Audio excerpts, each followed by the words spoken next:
Pasamos a otro asunto, enfermedad pericárdica. Y vamos de frente con una pregunta. Marque lo incorrecto en el dolor por pericarditis. Se produce por inflamación, infiltración del pericardio parietal. ¿Qué les parece? ¿Está bien? Bien. Puede identificarse un frote. ¿Qué les parece? Bien. Puede irradiarse a los hombros, cuello y región dorsal. Bien. Mejora con el decúbito, se incrementa al sentarse. El dolor de pericardio, tengo entendido que cuando se sienta y inclina el tórax hacia adelante disminuye un poquito, ¿verdad? ¿Puede causar taponamiento? ¿El dolor puede causar taponamiento? Es recontra falso. Hay dos preguntas falsas acá. No mejora con el decúbito y no causa taponamiento cardíaco. Dos falsas. Repasemos ahora taponamiento cardíaco. Esto preguntan, siempre preguntan esto. Taponamiento cardíaco. Vamos a revisar la triada de Beck. Es un paciente que tiene historia de insuficiencia cardíaca y dolor torácico. ¿Cómo diferencio que este dolor torácico es de pericardio y no es anginoso? ¿Por qué? Porque el dolor anginoso no va a cambiar con los cambios de posición. En cambio, el dolor pericardial sí. Acá se me ocurrió una pregunta difícil de examen. Un paciente que tiene cardiopatía isquémica, tiene angina, y que cuando se echa, el dolor se incrementa. ¿Eso es un signo de mal pronóstico? Por supuesto. Me estaba olvidando ese pequeño detalle. En ese caso, cuando un paciente tiene angina y ve que el dolor se incrementa al acostarse, mal pronóstico. Entonces, esta es la historia del paciente, llega a emergencia, me acuerdo, he visto varios casos de taponamiento cardíaco, llega con esta historia, insuficiencia cardíaca, dolor precordial, y a veces el dolor es muy intenso. Me acuerdo el caso de una chica que fue fatal, una pena, falleció en traumachoc. ¿Qué se le hace? Lo primero que se le hace, bueno, se le toma la presión. Le tomamos la presión y está hipotenso. Mientras tanto otro le está ocultando el tórax. El que le está ocultando el tórax no escucha nada. Dice, no hay ruidos. Claro, están muy disminuidos. Se dice silencio cardíaco. Se dice corazón quieto. El que le ha tomado la presión encuentra hipotensión. Y le vemos el cuello, una gran incurvación yugular. ¿Qué indica esto? Hipertensión venosa. ¿Cuánto es la presión venosa central normal? De 8 a 14 centímetros de agua. Acá va a estar incrementado. Esta es la triada de Beck. El paciente que viene con síntomas de insuficiencia cardíaca, dolor precordial, que tiene hipotensión, silencio cardíaco e incurvación yugular, mi diagnóstico es taponamiento cardíaco. Se le pide una radiografía de tórax. Aquí esto es un manejo, es una emergencia médica. Tiene que pasar a traumachoc y después a UCI. Le pido la radiografía de tórax y encuentro esto. Corazón grande, es decir, la silueta cardíaca está muy ensanchada, está en botellón. Indica que hay una gran cantidad de líquido. ¿Eso qué indica? Que esto es un taponamiento cardíaco agudo o crónico. Que es crónico. Se han necesitado 2 a 3 litros para producir el taponamiento. Pero también el taponamiento puede producirse con un corazón normal, con escaso líquido, entre comillas, corazón normal entre comillas, escaso líquido. Eso indica que es un taponamiento cardíaco agudo. En otras palabras, el taponamiento cardíaco no depende solo del volumen, sino de la velocidad de instalación. Se pregunta de examen, de la velocidad de instalación. Si le pide un EKG, va a haber supradesnivel del ST, va a haber ondas T picudas, va a haber alternancia de los complejos. Vamos a la pregunta. En el taponamiento cardíaco agudo se presenta la triada de Beck, constituida por, a ver, búsquenla. ¿Qué letra?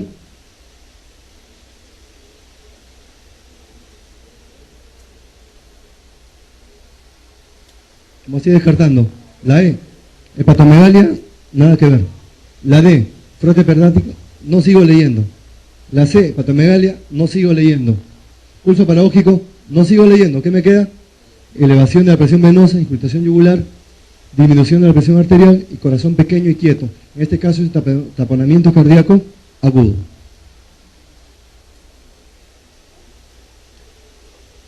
Repasemos ahora pulso paradójico, que es motivo de pregunta de todos los años. Pulso paradójico. Y paradójicamente los alumnos, algunos se equivocan. Eso es lo paradójico. Ya nadie debe equivocarse con pulso paradójico. Vean, repasemos esto. Cuando los alumnos de semiología, yo enseño semiología, y cuando empezamos el capítulo de aparato cardiovascular, le hago tomarse el pulso a ellos mismos y se emocionan. Miren, en inspiración profunda, ¿qué va a pasar con la amplitud del pulso? Disminuye. Inspiro profundo, tomo el pulso, disminuye la amplitud. Es lo normal. ¿Qué es el pulso paradójico? Es la acentuación de lo normal. En el pulso paradójico, en inspiración, desaparece el pulso. Vamos a ver por qué. Pero primero lo normal, lo fisiológico. ¿Qué pasa en inspiración profunda? La presión intratorácica disminuye, se hace más negativa. En inspiración profunda. Eso se transmite al espacio pericárdico. La presión en el espacio pericárdico también disminuye y se genera ahí un efecto de succión. Debido a que se hace negativo la presión en el espacio pericárdico más negativo, el corazón derecho va a succionar sangre. Ingresa más sangre a la aurícula derecha, ingresa más sangre al ventrículo derecho. Se podría decir que la precarga del ventrículo derecho aumenta en inspiración profunda. Se podría decir que en inspiración profunda el ventrículo derecho se dilata. Al dilatarse, empuja el tabique interventricular hacia el lado izquierdo, de tal forma que le queda menos espacio al ventrículo izquierdo. Esa es la primera razón por la cual en inspiración profunda la amplitud del pulso disminuye. ¿Por qué? Porque se dilata el ventrículo derecho y empuja el tabique interventricular hacia el lado izquierdo y disminuye la precarga del ventrículo izquierdo. Primera razón. Segunda razón. En los vasos pulmonares. En inspiración profunda va a pasar menos sangre de los vasos pulmonares al corazón izquierdo. Por eso que disminuye también la precarga del ventrículo izquierdo. ¿Por qué? Porque aumenta la capacitancia de los vasos pulmonares, porque aumenta el éxtasis de los vasos pulmonares. Y le digo algo más que han aprendido en fisiología. Avanzando un poquito más, aquí se va a dar lo que se llama, lo que le han enseñado en fisiología, el fenómeno de reclutamiento. ¿Se acuerdan? ¿Qué es el fenómeno de reclutamiento? Normalmente tenemos arteriolas colapsadas. Un buen porcentaje de arteriolas pulmonares están colapsadas, no funcionan. En este caso, al llegar gran volumen al corazón derecho, entonces se da la orden aquí para que todas esas arteriolas se abran, para que permitan alojar toda esa sangre que está llegando. Eso se llama el fenómeno de reclutamiento, la dilatación de las arteriolas que normalmente están colapsadas. Entonces, en resumen, en inspiración disminuye la amplitud del pulso por dos razones. Uno, por el efecto de succión lleva a dilatación del ventrículo derecho y desviación, desplazamiento del tabique interventricular hacia la izquierda y por aumento de la capacitancia de los vasos pulmonares. Listo. Todo este preámbulo es para poder explicar el pulso paradójico. Pero primero tenemos el pulso paradójico venoso. El pulso paradójico venoso es el signo de Kussmaul. Explicamos. Realmente en inspiración, ¿qué pasa con el corazón derecho? Succiona sangre. Entonces, ¿qué va a pasar con la sangre de la vena? Va a descender. En inspiración, el pulso venoso normalmente desciende. ¿Por qué desciende? Por el fenómeno de succión. ¿Qué es lo paradójico? Que en inspiración, en lugar de descender, ascienda. Eso se llama signo de Kussmaul. ¿Cuándo sucede? Insuficiencia cardíaca derecha en pericarditis constrictiva. Pregunta de examen. ¿El signo de Kussmaul es más específico o cuál es la causa más frecuente del signo de Kussmaul? Pericarditis constrictiva. Pregunta de examen. Vamos ahora al pulso paradójico. Le decía que inspiración, el pulso paradójico es la acentuación de lo fisiológico. No solamente disminuye, sino desaparece. Hay otra forma también de determinar el pulso paradójico. Le tomo la presión sistólica, registro la presión sistólica y luego vuelvo a tomar, pero en inspiración. Una caída de más de 10 milímetros de la presión sistólica también es pulso paradójico. Causas: nemotecnia, tapón. ¿Se acuerdan las causas por tapón? Taponamiento cardíaco. P, pericarditis constrictiva, también es causa de pulso paradójico arterial. O, obstrucción de vena cava superior. N, neumonía obstructiva, tapón. Pregunta de examen de todos los años. Y al final ustedes van a repasar las alternativas, revisan las alternativas y se van a quedar con dos: o pericarditis constrictiva o taponamiento cardíaco. ¿Cuál marcan? Taponamiento cardíaco. Pero algunos marcan pericarditis, lo que no debe ser. Pregunta de examen. Cor pulmonar. Hipertensión pulmonar. ¿Qué es hipertensión pulmonar? Es el incremento de la presión media de la arteria pulmonar por encima de 25 milímetros de mercurio. Nada más tienen que recordar. Suficiente. Los grados. 30, 40 leve, 40, 60 moderado y más de 60 ya es severo. Hay dos tipos, esto sí tienen que recordar. Dos tipos de hipertensión pulmonar: precapilar y postcapilar. Va a depender de la presión capilar pulmonar en cuña. Esa presión que se registra en unas ramas de la arteria pulmonar. Presión mediante catéter Swan-Ganz. Presión capilar pulmonar en cuña. Es precapilar cuando es normal la presión capilar pulmonar. Y es postcapilar cuando está aumentada. Nada más tienen que recordar. Por ejemplo, le hago una pregunta. Ustedes que han repasado con el doctor Moreno estenosis mitral. La hipertensión pulmonar ocasionada por estenosis mitral, en ese juego de incremento de gradientes de presiones en forma retrógrada, empezando por la aurícula izquierda. La hipertensión pulmonar en estenosis mitral, ¿es precapilar o postcapilar? Es postcapilar. Ejemplo de precapilar. Hipertensión primaria. Esta es pregunta de examen también. Difícil, ¿eh? Hipertensión en la mujer joven que tiene hipertensión pulmonar y no se encuentra ninguna causa. Le van a preguntar, ¿es precapilar o postcapilar? Es precapilar. Tromboembolismo pulmonar, enfermedades respiratorias crónicas y también cuando hay deformación de la columna o de la caja torácica. ¿Qué es cor pulmonar? Cor pulmonar es la hipertrofia o la dilatación del ventrículo derecho. ¿Como consecuencia de qué? De hipertensión pulmonar. ¿Secundaria a qué? A enfermedad pulmonar crónica, en forma crónica, o a tromboembolismo pulmonar es agudo. Entonces hay cor pulmonar agudo por tromboembolismo pulmonar, cor pulmonar crónico por enfermedad respiratoria crónica. EPOC. La hipoxia alveolar es el punto de partida de todo. Eso va a dar lugar a vasoconstricción, hipertensión pulmonar y repercusión sobre el ventrículo derecho. Eso de acá tienen que tomar nota. Dilatación, agudo. Hipertrofia, crónico. Es pregunta de examen también. Dilatación agudo, hipertrofia, crónico.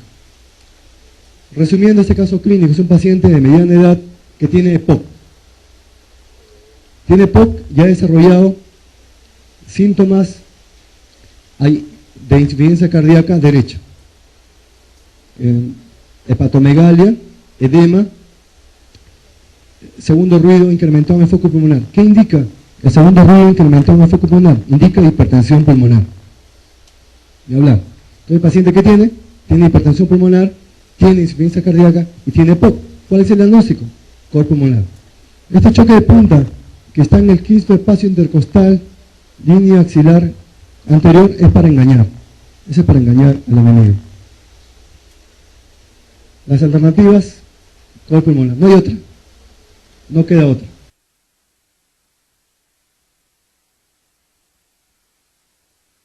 Arritmia. ¿Qué es lo que más preguntan sobre tratamiento? Fibrilación auricular. ¿Por qué viene el paciente? Viene porque presenta palpitaciones. ¿Cuál es el signo periférico? Pulso deficitario. ¿Qué consiste el pulso deficitario? Es un pulso irregular, irregularmente irregular, asincrónico con el latido cardíaco, y la frecuencia del pulso es menor que la frecuencia cardíaca. Fibrilación auricular. Síntoma, palpitaciones. Signo, pulso deficitario. Le pido EKG y los criterios son los siguientes. No hay onda P. Ausencia de onda P. Primer criterio. Segundo criterio, vean los intervalos RR, son de diferente duración. Segundo criterio. Tercer criterio, presente las ondas F, pero minúsculas, porque las F mayúsculas son de flutter. Son como ondas de interferencia. Tres criterios, listo. Mi diagnóstico es fibrilación auricular. Luego veo si la frecuencia es mayor de 100, es el famoso FARVA, con respuesta ventricular alta. Para tomar la frecuencia, fácil, medimos acá en la parte superior del electrocardiograma, hay unas barras que están indicando los segundos. Contamos en 5 segundos el número de QRS, y este número de QRS lo multiplicamos por 12 y ahí tenemos la frecuencia cardíaca. Las causas, si es enfermedad cardíaca, cardiopatía isquémica, miocardiopatía dilatada, miocardiopatía hipertrófica, etc. Pregunta de examen, ¿cuál es la causa más frecuente dentro del grupo de las enfermedades sistémicas? De fibrilación auricular, hipertensión arterial. Luego viene diabetes, luego viene hipertiroidismo, luego EPOC. Pregunta, la fibrilación auricular se debe principalmente a las siguientes entidades, excepto. Vamos a ver cuál es el excepto. ¿Cardiopatía isquémica? Sí. Estenosis mitral es la causa más frecuente de las cardiopatías valvulares. Hipertiroidismo es la tercera causa más frecuente de enfermedades sistémicas. Cardiopatía hipertensiva, también. ¿Cuándo entra? Cardiopatía obstructiva. Clasificación. Acuérdense de esta mnemotecnia para la clasificación. Mnemotecnia. A ver, esta. Como es una clasificación, las clasificaciones hay que celebrarlas. Y las vamos a celebrarlas con un IP-IP-IP-RA. 3P. Paroxística, permanente, persistente. Y el RA, recurrente y aislado. Clasificación, IP-IP-IP-RA. Primera P, paroxística. Si se resuelve en la primera semana. Eso es paroxística. Si persiste más de una semana, ¿cómo se llama? Persistente. Persiste por más de una semana. Si permanece por más de un año, ¿cómo se llama? Permanente. Recurrente es 2 o más episodios y aislada no hay cardiopatía. ¿Listo? ¿Cómo se acuerdan? La clasificación de fibrilación. Tratamiento. Simple de masa. La pregunta que le hacen es, ¿cuándo se debe dar cardioversión eléctrica? Solo si hay inestabilidad. Cardioversión eléctrica. Si no hay inestabilidad hemodinámica, hay que ver el tiempo. Tiene menos de 48 horas, puede ser todavía, pero también puede ser farmacológica. Depende si tiene insuficiencia cardíaca o si no tiene insuficiencia cardíaca. Si tiene insuficiencia cardíaca, amiodarona. No tiene insuficiencia cardíaca, flecainida, propafenona. En los antiarrítmicos, ¿qué clase es propafenona? Es 1A, B o C. 1C, propafenona. Pero si tiene más de 48 horas ya no cardioversión. Depende si tiene insuficiencia cardíaca o si no tiene. Si tiene insuficiencia cardíaca, primero digitálicos, después amiodarona. En ese orden. No tiene insuficiencia cardíaca, cronotrópicos negativos. Beta bloqueador, calcio antagonista, diltiazida. A su vez son inotrópicos negativos. Resumen, cuando cardioversión eléctrica, solo se hay inestabilidad. ¿Con qué hago la cardioversión farmacológica? Si tiene insuficiencia cardíaca, amiodarona. No tiene insuficiencia cardíaca, flecainida, propafenona. Más de 48 horas con insuficiencia cardíaca, primero digitálicos y después amiodarona. Esta pregunta, En caso de fibrilación auricular con respuesta ventricular rápida, una frecuencia mayor de 100 por minuto, sin descompensación cardíaca, me están diciendo que no va para cardioversión eléctrica. El tratamiento de elección es, primero, ¿tiene insuficiencia cardíaca? No dice. Digitálicos. Y después, amiodarona. 75 años. Tiene síntomas de insuficiencia cardíaca. Hay disnea, hay edema, tiene congestión pulmonar y un pulso irregular de 162. Y en la caja de arritmia completa. ¿Qué nos están diciendo? Que es fibrilación auricular con respuesta alta. ¿Cómo está la presión arterial? ¿Me la dicen? No dicen cómo está la presión. La mejor terapia inicial es un diurético de asa y la anatócido-C. Después ya viene la amiodarona. Lo demás no entra al cuento. Lidocaína, ¿cuándo se usa? Para barrer extrasístoles. Verapamilo, una alternativa en taquicardia supraventricular. Atropina en bradicardia severa, una frecuencia cardíaca menor de 40. Isoprenalina también en bradicardia severa. Nada más. Taquicardia supraventricular. En este caso, viene el paciente con una frecuencia mayor de 150, quejándose de palpitaciones y dolor en el pecho, y la frecuencia cardíaca mayor de 150. En ese caso lo que hay que hacer es masaje carotidio. Se hace uno por vez. 10 segundos acá, 10 segundos acá. Puede haber dos respuestas. Usted, creo que lo hablamos la vez pasada. Si le hago masaje carotidio y regresa al ritmo sinusal, ¿eso es taquicardia supraventricular o es taquicardia sinusal? Ven un paciente que tiene, pero no está tan pronunciado, sino está en 155. O sea, podría ser taquicardia sinusal también, pero también podría ser taquicardia supraventricular. Esto también es pregunta de examen. ¿Qué hacer? Masaje carotidio. Con el masaje carotidio regresa bruscamente al ritmo sinusal. ¿Es taquicardia supraventricular o es taquicardia sinusal? Taquicardia supraventricular.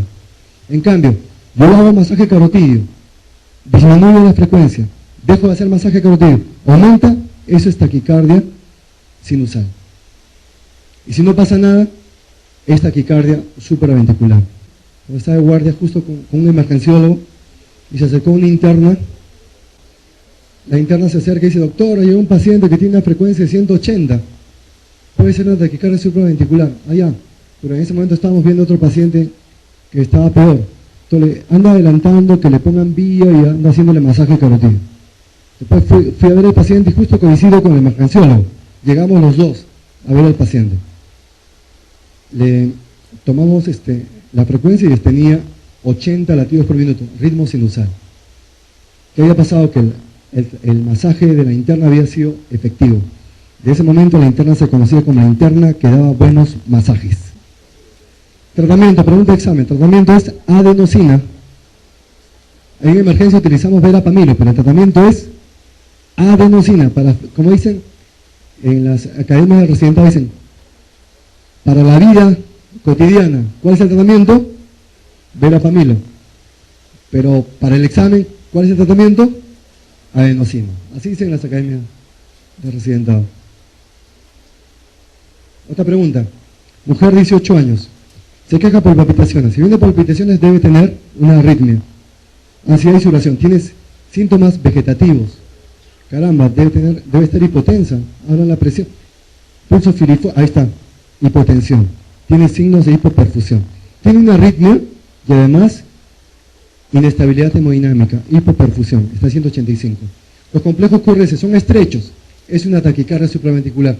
Porque si fueran anchos, sería una taquicardia ventricular. Estrechos, supraventricular. No arritmia, claro. Es una taquicardia supraventricular. El ritmo es regular.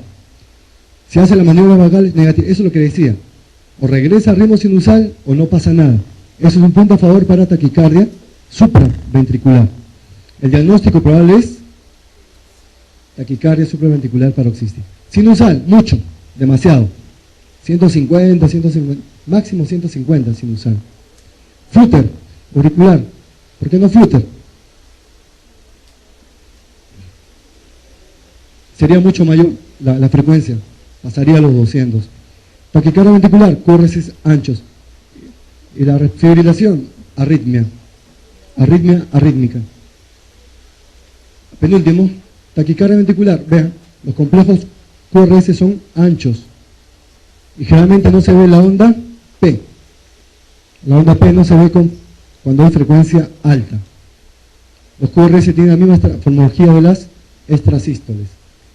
La taquicardia ventricular polimórfica o llamada torsada de puntas es peligrosísima porque es una antesala de la fibrilación ventricular. Hay preguntas también. ¿A cuándo se da tratamiento? La pregunta viene sobre tratamiento. Si es que todo paciente asintomático debe recibir tratamiento. O aquellos que duran más de 30 segundos así no tengan síntomas. Todos los hipotensos deben recibir cardioversión. Vamos a la pregunta. Taquicardia ventricular. 25 años, joven. 140 latidos por minuto. Bueno, hasta ahí puede ser taquicardia sinusal. En el EKG se encuentra PR corto y QRS ancho. Es una taquicardia ventricular. A propósito de esas tiras, cuando ustedes den examen del residentado, tienen que prepararse porque ya le van a poner eso. Ya no va a decir nada acá, simplemente vea la tira y saque su conclusión. Así va a ser. Vea la foto de la radiografía y saque su conclusión. Ya no va a haber texto. Así que desde ahora prepararse. Por eso nosotros, como somos visionarios, nos estamos adelantando para que ustedes se adapten a este nuevo sistema. Y de aspecto irregular, ¿cuál es el tratamiento inicial? ¿Tiene síntomas? Sí. Cardioversión. Se pasó. Cardioversión. Otra. Tiene cardiopatía hipertensiva y también isquémica. Y acude por angina moderada. Se encuentra, está en taquicardia, 150 latidos por minuto y hipotenso. Taquicardia e hipotenso. QRS ancho, hasta 0,10 es lo normal. ¿Qué tiene? Una taquicardia. ¿Supraventricular? No. Sería un QRS estrecho. Tiene una taquicardia ventricular. Intervalos RR iguales. Las ondas P se observan de forma inconstante, sin guardar relación con los complejos. Es decir, están describiendo una taquicardia ventricular. Pero acá ese es el diagnóstico, es lo que digo. Primer paso, hacer el diagnóstico. Pero eso no me preguntan. ¿Qué me preguntan? Tratamiento. ¿Cuál es el tratamiento? Si está hipotenso, cardioversión eléctrica. Qué fácil es la arritmia. ¿Cómo dicen que es difícil esto de las arritmias? Facilísimo. Flutter ventricular. Frecuencia cardíaca de 100 a 220 latidos por minuto. Flutter ventricular. Terminamos con el buen Diego Maradona. Diego Maradona tuvo este garabato, que es en realidad una fibrilación ventricular. Aquí prácticamente ya está con un paso en el otro lado. Yo diría ya con los dos pies en el otro lado. Y de ahí lo han traído, de ahí lo regresaron a Diego Maradona. Cuando nosotros en la academia hemos puesto en YouTube varios videos, y uno es de electrocardiografía. Y no sé, cometí el error de poner esa foto. Entonces los argentinos han puesto que no les gustan este video, como era obvio, ¿no? Pero los brasileños han puesto que sí les gustan, hasta 2 veces. Fibrilación ventricular. Cese la actividad contráctil del corazón apenas tremula. Gasto cardíaco cero, no hay pulso, no hay latido cardíaco. Paro cardíaco, ultra emergencia médica. Ritmo regular 5 ondas P. ¿Qué hay que hacer? Cardioversión. Una IAPA, la del estribo, dicen, la del estribo. ¿Se acuerdan? La mnemotecnia para fiebre reumática es cáncer. Criterio mayor es cáncer. La C, carditis. La A, artritis. La N, nódulo subcutáneo. La otra C, Corea de Saihan. Y la R, cáncer, eritema marginado. Pero eso no van a preguntar. ¿Qué van a preguntar? ¿Cuál es más frecuente? Artritis, 80%. ¿Cuál deja secuela? Carditis. A propósito, hay una pregunta. Eritema marginado en el tronco. Es poliartritis migratoria. Ya sé la última. ¿Cuál de los siguientes no es criterio mayor de diagnóstico de fiebre reumática? Aplicamos el cáncer. C. La otra C. la A de artritis, N, fiebre, y se acabó.